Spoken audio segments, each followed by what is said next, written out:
whole fucking family. You're right. It was a smug, dumb letter, and I apologize for it. Jane normally writes it, and it sounds better when she does. I always felt better writing to one person at a time, such as you.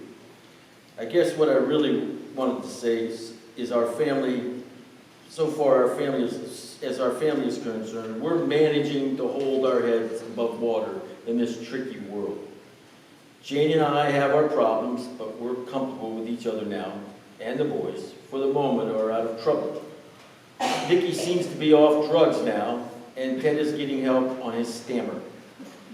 Porgy Jr., my old cocker, died, and I miss him too much to replace him. I'm thinking of running for Senate next fall if O'Hara retires. What do you think? I really would like your opinion. If you decide to answer this, you might write care of my office address. Jane has a slight tendency towards melodrama, particularly after she got a hold of your note. The Senate yet? I should have known. Oh, Andy, just think. Once again, you can be with all boys. Oh, hell, go for it if you want. You'll be an image of righteousness and rectitude in our God-forsaken land. Or maybe it's just me that's God-forsaken these days. The Honorable Andrew M. Ladd III wishes to express his thanks for your generous donation to his senatorial campaign. You sent too much, Melissa. You didn't need to. Greetings from Silver Hill. Slight regression in the liquor department.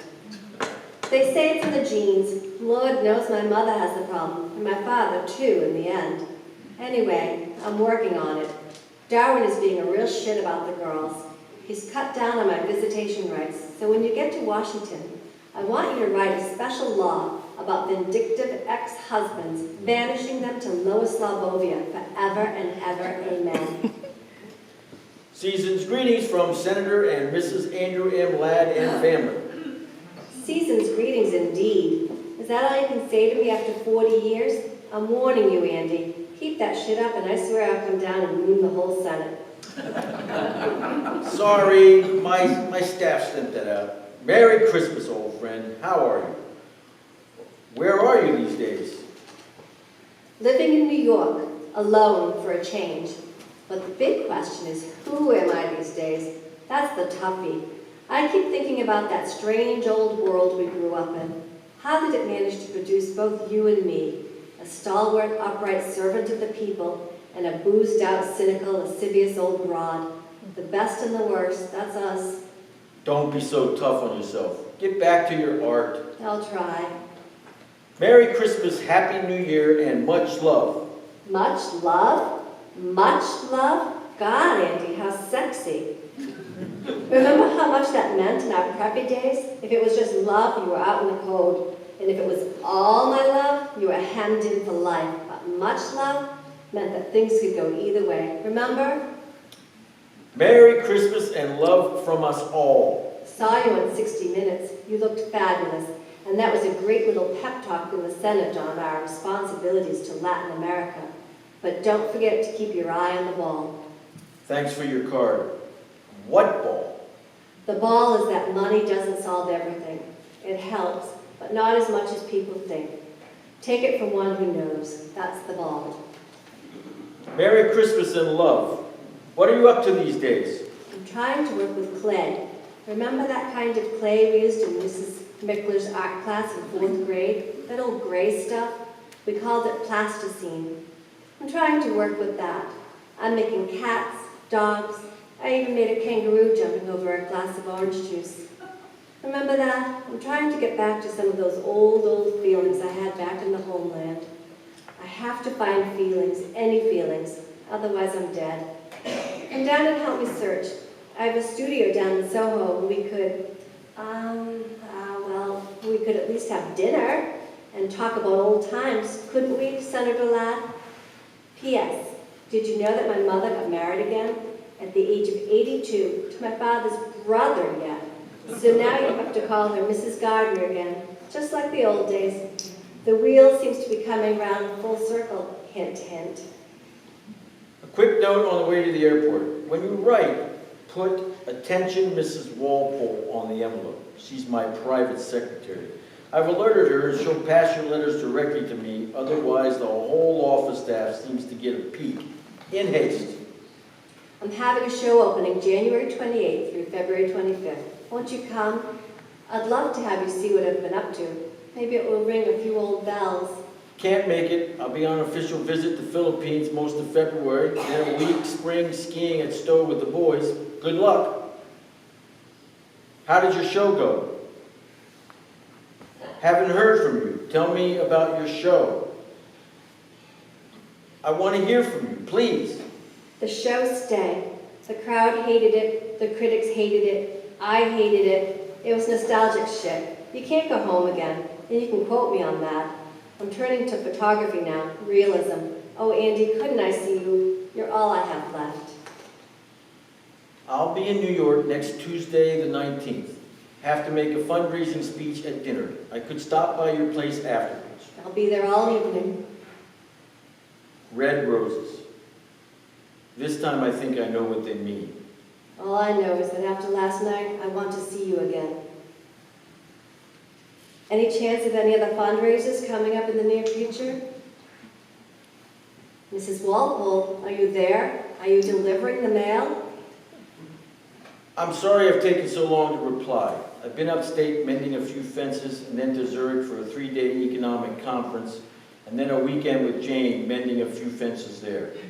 Darling, I have to ask you to not telephone the office.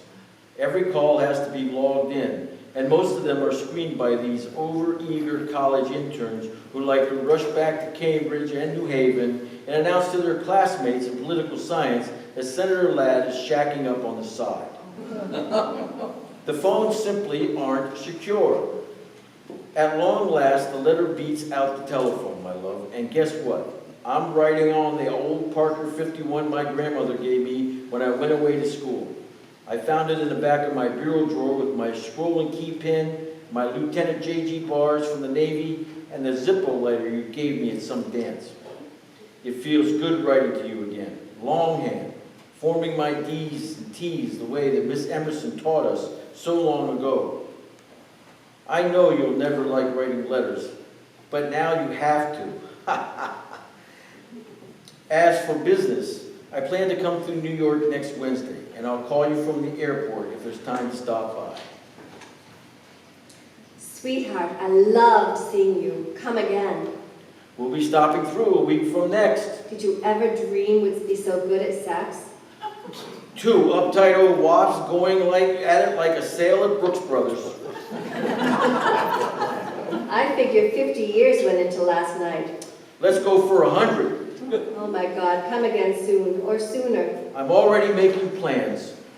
I have to go to San Francisco to visit the girls. Couldn't we meet somewhere on the way? I don't see how we could possibly go public.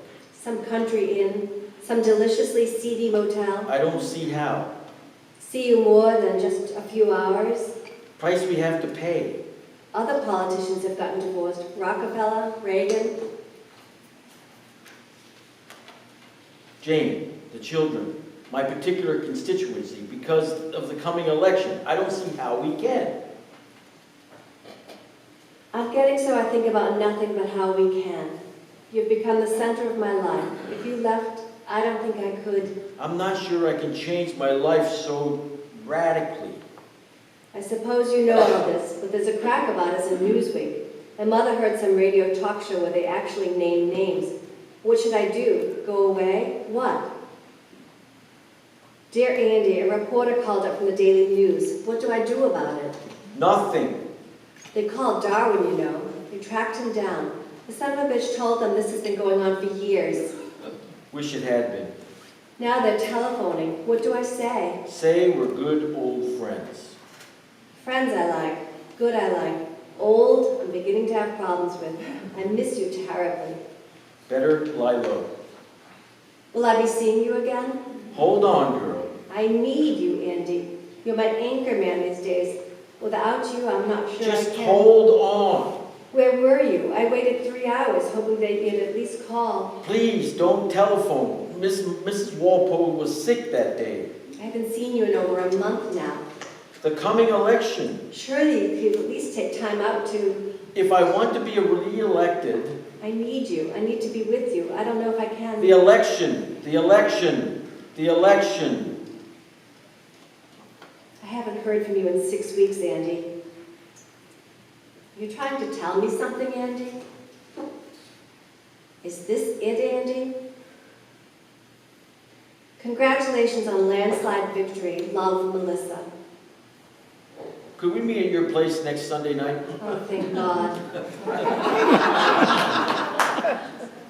I meant we have to talk, Melissa. Oh, talk. I'm scared of talk. In fact, I dread it. Dearest Melissa, are you all right? That was a heavy scene last Sunday, but I know I'm right. We've got to go one way or the other, and the other leads nowhere. I know I sound like a stuffy prick, but I do feel I have a responsibility to Jane and the boys, and now, after the election, to my constituency, which had enough faith and trust in me to vote me back in despite all the crap in the newspapers. And it wouldn't work with us anyway in the long run, sweetheart. We're too old.